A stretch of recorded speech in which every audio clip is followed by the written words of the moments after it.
E se os alienígenas não viessem de outro planeta? E se viessem de outro tempo? Não é ficção. É o que um pesquisador brasileiro repete há anos e que agora ganhou reforço de uma cientista da propulsão que apareceu morta. 2 raças. Uma guerra silenciosa pelo futuro da humanidade. E lá no fim, uma pergunta que ninguém quer ouvir. E se a gente for só a pilha? Presta atenção, porque essa história desce fundo. Esse desacobertamento acontece durante gerações, tá ligado? Não é um negócio que aconteceu agora, é 80 anos preparando a gente, a cultura pop mostrando ETzinho, não sei, pra todo mundo lá, ó, que legal, papo, o filho do filho já tá mais acostumado com essa parada. Você viu agora daquela cientista de propulsão antigravitacional que apareceu morta, entre aspas, ela se suicidou? Tô totalmente por fora, mas como assim? Isso daí parece uma tecnologia que a gente nem tem.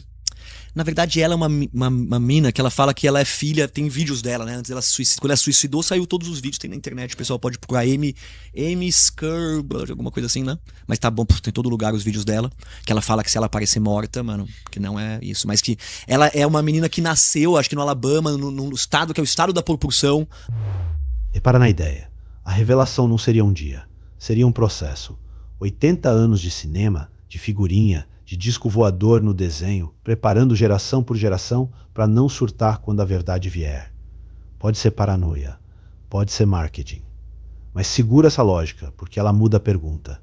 A dúvida deixa de ser se eles existem e vira: por que iam nos acostumar tão devagar? Né, da pesquisa com propulsão. O pai dela era o diretor do setor de propulsão da NASA, o cacete, e ela passou a vida inteira sendo a princesinha da propulsão, uma mina inteligente pra caralho, pesquisando tudo, e ela contando que quando eles chegavam na questão do antigravitacional, esses projetos eram tirados da mão dele e levados para um outro level. E que ela sabia muito sobre aquilo, sobre aquelas histórias, e que os amigos, ela bêbada na live, é muito legal, e ela falando, meus amigos me pressionam pra revelar, então eu falei, eu cresci com gente falando, mano, revela isso, é você a pessoa. E outros, mano, você vai morrer se você revelar isso. E aí ela traz a teoria, ela fala, não são extraterrestres, são ultraterrestres. Agora separa uma coisa da outra. Uma pessoa bêbada numa transmissão ao vivo não é evidência de nada, tá? Mas porque a filha do diretor de propulsão da agência espacial grava um vídeo dizendo que, se ela aparecer morta, não acredite no suicídio, ela some. Os vídeos ficam. Isso não prova a teoria, mas é o tipo de detalhe que arrepia. Guarda o nome dela para você mesmo e ouve o que ela dizia. Fim.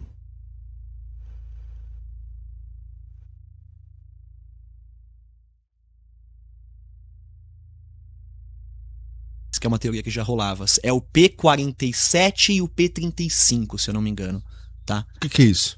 E ela fala isso sério, tá? Não é que eu tô inventando isso, como se isso fosse coisas bem... O que é P47? São 2 raças principais de extraterrestres que estão em conflito para decidir o futuro da humanidade, teoricamente. Uma raça é a gente há 45 mil anos a partir de hoje. Tá. E outra é há 37 mil anos no futuro a partir de hoje. Eles não são extraterrestres. Eles são nós no futuro. Tá, os dois, um num ponto e outro no ponto. Esses dois. Uma dessas raças, que seriam os Greys, e quem gosta daquele cara que recebe o extraterrestre, o carequinha lá que fala na internet, ele fala isso. Toda a ufologia fala isso, que os Greys somos nós no futuro, em uma realidade onde teve um colapso na humanidade. Algumas pessoas sobreviveram. Aqui está o centro de tudo. Segundo ela, não são extraterrestres, são ultraterrestres. 2 raças em conflito, decidindo para onde a humanidade vai. Uma seria a gente de 45 mil anos atrás, a outra a gente de 37 mil anos no futuro. Para nessa frase. Eles não vêm de longe no espaço, eles vêm de longe no tempo. E os 2 lados, no fundo, somos nós. Indo para baixo da Terra, e outras muito sortudas que conseguiram sobreviver na superfície, refizeram a humanidade. Depois de muitos anos a gente foi perdendo a capacidade de se reproduzir, a nossa pele foi ficando acinzentada, baixinho, a gente não fala mais, ou seja, aqueles Greys somos nós daqui 35 mil anos quando a Terra dá errado. E os outros seres que fazem contato com a gente é a gente em 47 mil anos que a gente prosperou. E eles voltam no timeline para colher material genético nosso para salvar a realidade deles. É um negócio bem mais Maluco. Então, Os Greys. Os Greys. Então, quando existe abduções, não é sobre eles vêm aqui pra fazer pesquisa com a gente, eles estão cagando, eles estão vindo aqui pra salvar o cu deles, a pele deles. E eles têm uma tecnologia pra voltar, pra ir, pra fazer isso. Segundo ela, tá? Vocês estão criativos pra caralho. Puta, vai me chamar de monarca daqui a pouco. Os homens são mulheres! Porra, velho. Não, esse é o problema da ufologia, galera. Porque quando você fala um negócio desse, que puta, foi a mina de propulsão que falou, é o mesmo nível dos homens são mulheres do monarca, entendeu? Então eu fico super preocupado com o que vão achar de mim. Ó, mas é muito interessante esse papo aí. Você faz ideia de da onde ela tirou essa porra?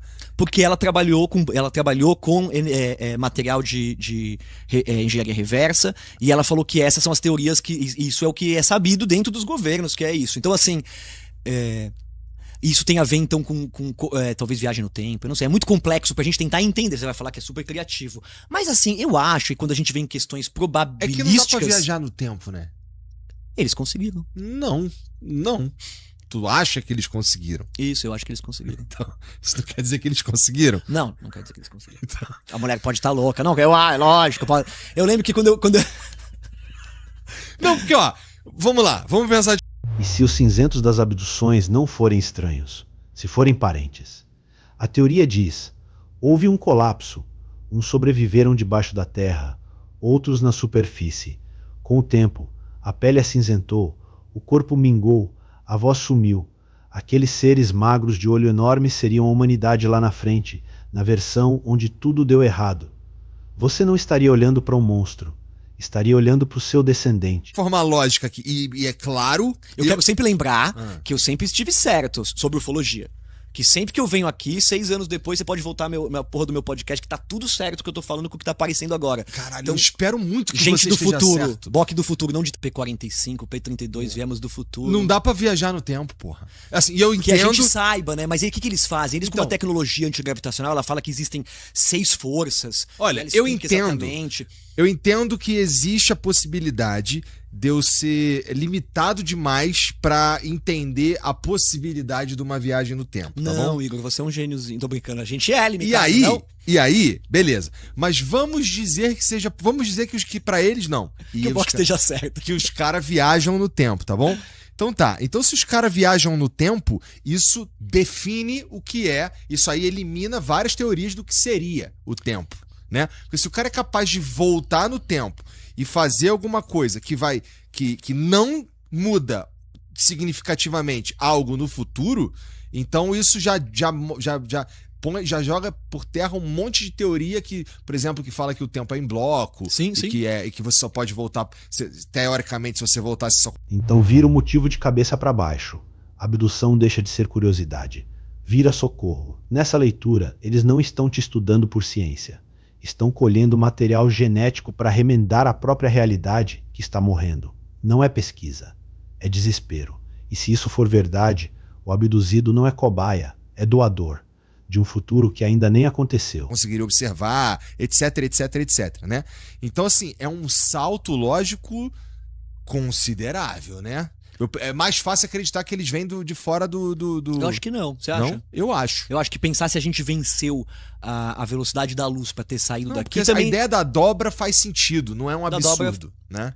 É que dizem que eles derrapam, que a tecnologia antigravitacional faz com que ele derrape no tempo e espaço. Então, dentro de uma bolha, que é a nave, o tempo não passa. Tá. É como a DeLorean. Então, você escolhe pra onde você vai e qual tempo. Sim. Então é uma viagem com esse eixo.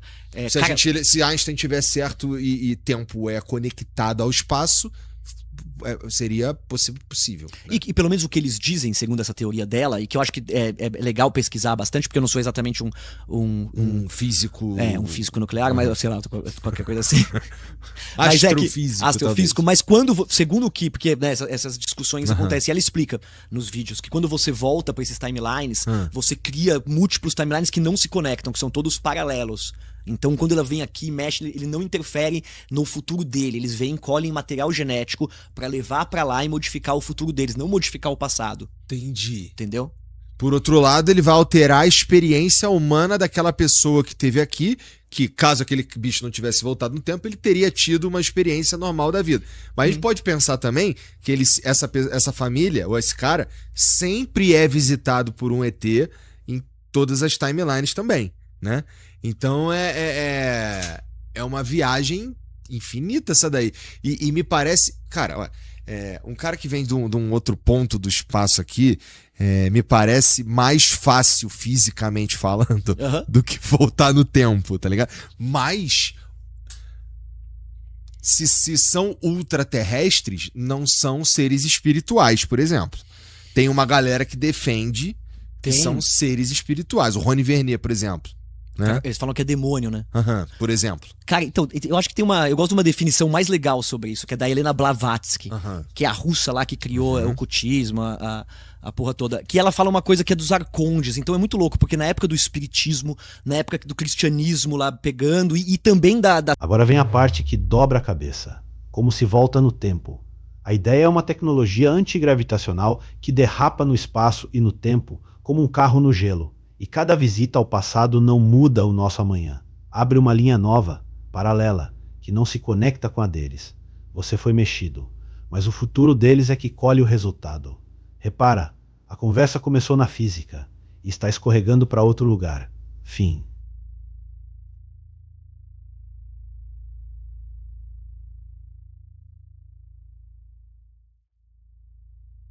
ciência, pós-iluminismo, todo mundo com essas 3 vertentes, ela veio com uma ideia muito diferente que quebrou todo mundo. Então ela falou, é pré-Matrix, assim, um negócio muito foda. Ela falou assim, cara, esse negócio que o espiritismo fala, que todo mundo fica nascendo e morrendo, perdendo, né, que é uma história de evolução, é mentira, cara. A Terra não é uma escola, aqui é uma prisão, cara. A gente vem, volta, nossa mente é apagada. E você, quando morre, por exemplo, vem sua família. Não é sua família, cara. Os caras fazem todo um showzinho pra você ir pra luz, tudo. Te criam todo um esquema pra você voltar pra cá. Aqui é um reciclador de almas. Você perde a sua memória o tempo inteiro, não sabe o que você é. E serve de energia pra outros seres. Cara, muito louco, porque é Matrix, né? Isso é interessante. Ela escreveu Matrix, né? Ela falou porque isso é meio que... Isso daí, se você for pôr em comparação com que as religiões pregam, encaixa, de certa forma, né? Claro, fazendo algumas concessões. Não, né? Ela era uma super defensora de que todas as religiões falavam da mesma coisa, numa época que a galera não pensava sobre isso. Mas, tipo, isso, pô, quem diz que esse espírito do espiritismo aí, ou que... você fala, né? Você morre, vai vir seu vô. Quem diz que é seu vô? Quem disse que não é uma tecnologia? Aí tem o livro dos mortos, né, do tibetano, que também fala isso. Quando você morrer, não vai pra luz, cara. Quando vier sua avó, vê se sua avó tem pé. Se tiver voando, não é sua avó, sei lá, umas coisas assim. Técnicas, porque... O que a Helena Blavatsky dizia? Que os seres que estão se comunicando com ela são seres que caíram fora desse esquema de reencarnar. Falaram, nem fudendo que eu vou nisso aí. Descobriram que isso se trata de uma pegadinha, entre aspas, espiritual, e vieram contar pra ela e pra humanidade. E isso é muito louco, porque é Matrix, né? Matrix fala exatamente disso, cara. Em algum momento ela tem algum insight do que é esse esquema? Porque isso aqui é uma prisão. E esses caras conseguiram entender e, portanto, estão de fora, saíram do ciclo. Esse ciclo existe pra alimentar uma estrutura e alguém comanda e etc. e tudo mais. Tem alguma informação sobre isso? Assim... Existe alguma coisa que a gente emite que fornece energia para esses outros seres, algo que tá muito além da nossa compreensão, tá? E que provavelmente quando você morre, você solta muita energia, por isso que existem sacrifícios, coisas assim. Então, assim, quando falam que são demônios, é uma visão, acho que cristã, né? Chamando esses seres... Entendi. Segura, porque agora a história vira. De espaçonave, o papo pula pra alma. Uma ocultista russa dizia uma coisa que quebrou o espiritismo, a igreja e a ciência da época. Tudo junto. A Terra não seria uma escola, seria uma prisão. Você nasce, esquece tudo, morre, é reciclado e volta. Um loop para te manter dentro. Ela escreveu isso mais de 100 anos antes do cinema inventar o mesmo pesadelo. Pré-Matrix. Deixa isso assentar. Então, fora desse ciclo, o que eles são? São demônios? Não são? Então você imagina que vão vir seres pra cá que estão falando que esse ciclo, que a Terra não é uma escola, que a Terra é uma prisão, vai criar uma treta com os religiosos, com quem fala que isso aqui é uma escola, que não, é muito legal, você vem aqui até você aprender muita coisa. O cacete, cada vida que você vem aqui é mais um desperdício, mais um apagar de memória, por isso que parece que é tudo muito esquisito, por isso que parece que tá tudo errado, por isso que essa porra aqui não prospera, a gente não prospera. né? Tá bom, vai, a gente prospera, agora tá tudo melhor, mas, né, parece que a humanidade se autodestrói em algum nível e que vai se autodestruir. Se a gente tivesse habilidade de comunicação mais elevada, com certeza a gente teria muito menos problemas, né? Que nem, porra, os caras falam da fome, que se o Elon Musk doasse dinheiro, o problema da fome não é dinheiro, né? Dinheiro bruto, não é isso. Então, é os caras organizar direito as coisas, né? Então, como a gente de fato, nunca tá de bem, né? Não resolve porra nenhuma e acaba se atrasando. Mesmo andando pra frente, né? A gente tem internet, o dinheiro não artificial. chega nos caras que precisa, né? É. Tipo, você consegue, imagina, você consegue um patrocinador, alguém que leve dinheiro pra um lugar carente, no meio o pessoal vai botar a mão, o dinheiro não vai chegar. A humanidade se atrapalha, né? Nessa história. Né? E, porra, tu acha que a ideia deles serem ultraterrestres não bate em nada com a ideia deles serem demônios? Cara... Né? Então sim, né? Porque se você pensar que demônios é o que chamaram esses seres fora do sistema. Os anjos caídos, os seres, assim, esse demônio é um nome que deram pros caras, entendeu? Pra esses seres, não sei. Aqui, ó, tô chutando, tá? Porque, mas é isso que a gente tá fazendo aqui. Especulando a viagem da maionese, mas assim, se você pensa que aqui a Terra é uma bagunça, todo mundo um puxando... Repara na troca de nome. O que a religião chama de demônio, essa teoria chama de fugitivo. Seres que teriam escapado do ciclo e voltado para contar a farsa pra gente. Mesma figura, rótulo diferente. E olha a coragem do argumento. Dizer que a Terra é prisão e não escola cria briga com todo mundo que prega o contrário. Pode ser delírio. Pode ser a pergunta mais incômoda que já te fizeram sobre o que acontece depois. O tapete do outro. E quando você morre é um sistema todo bonzinho, deve ser... Aquilo que a gente já falou uma vez aqui, deve ser também uma grande sacanagem dos dois lados. Ou seja, realmente... Quando você pega a história oculta... Mas tu acredita firmemente que morreu tem uma coisa depois? Puta, eu acredito firmemente, cara. O que te deu essa certeza? Tu teve alguma experiência? Tu leu o suficiente pra acreditar que tem? O que é? Cara, acho que tudo isso. Primeiro que a percepção da minha consciência, eu, assim, né, numa questão... meditativa de me sentir, tipo assim, meu, que porra é essa, tá ligado? É quase uma brincadeira você pensar que isso aqui vai acabar, entendeu? E se acabar eu ia ficar muito feliz, porque a viver é muito sofrido, entendeu? Então se amanhã morrer, se não tivesse nada, seria incrível. Infelizmente, eu acho que tem coisa pra caralho e que é uma merda, tá ligado? Tipo, não é... Infelizmente. E também por pesquisar, por você ver autores que dedicaram a vida em crianças que lembram de outras vidas. Às vezes em coisas técnicas, assim, que me fizeram acreditar nisso. Também experiências, claro. Não que a gente saiba exatamente o que acontece, mas não faz sentido quando a gente morrer, a nossa consciência, que é essa coisa muito incrível, maravilhosa, que a gente fica polindo a nossa vida inteira, e quando eu tenho 42 anos, cara, eu tô aprendendo a viver, não faz sentido que com 70 a gente vai morrer. Então descobrindo que as células são programadas pra gente ficar velho, ou seja, de repente a gente nem vai morrer mais, a gente não tem a vocação pra isso, a gente foi feito, né, pra alongar a vida. Eu tô dizendo isso porque o espiritismo sempre me fascinou. Então o extraterrestre sempre me fascinou. Essa coisa do que tem do outro lado sempre me fascinou. Não dá pra eu dormir tranquilo, não é verdade? Olhando pra toda essa diferença, miséria no mundo. Onde que eu me encaixo nisso? E não achar que existe alguma coisa por trás, de que existe um sentido atrás das coisas, de que existe um propósito nas coisas, né? Nem que seja um propósito negativo. Tipo, esse mundo aqui é uma merda, é feito pra fuder todo mundo. É feito pra drenar a energia, a gente é só uma bateria. A gente é só uma bateria. E ainda que os ufólogos falam hoje em dia, é muito parecido com isso. De que a gente é uma bateria de alguns seres, né? E que ainda por cima, isso é o mais louco que falaram, de que a motivação é fútil. E aqui a coisa fica física de novo. Por que sacrifício sempre envolveu morte? A ideia é que a gente libera algo quando morre, uma energia. E que essa energia alimenta outra coisa, acima da nossa compreensão. Não é sentir. Seria função. Você não seria o protagonista. Seria o combustível. Respira antes do que vem, porque o convidado leva isso até o fim. De quando a gente descobrir que a motivação ou seja, sei lá pra que eles usam, mas é fútil a motivação. Caralho, a gente é os caras no carro do Rick. A gente é... A gente é os caras fazendo, vivendo, se exatamente. matando e o caralho, um monte de porra, ziquezira, sofrendo pro cara poder andar de carro. Exatamente, não serve pra porra nenhuma, exatamente. Mas louco, né? E é maluco pensar que isso é tão possível quanto qualquer outra coisa que você pensar aqui agora. Ah, não é assim também. E a gente Então junta as peças. Duas raças que são a gente em pontas opostas do tempo. Cinzentos que seriam nossos netos desesperados. Uma terra que talvez não seja lar, e sim cela. E no fundo do poço, a suspeita de que somos bateria de alguém cuja razão para nos manter aqui é fútil. O que disso é conversa de bar. O que disso arrepia porque encaixa demais. Eu não vou decidir por você. Essa linha entre o absurdo e o possível é sua para traçar. Mas se essa história mexeu com você tanto quanto mexeu comigo, se inscreve no canal.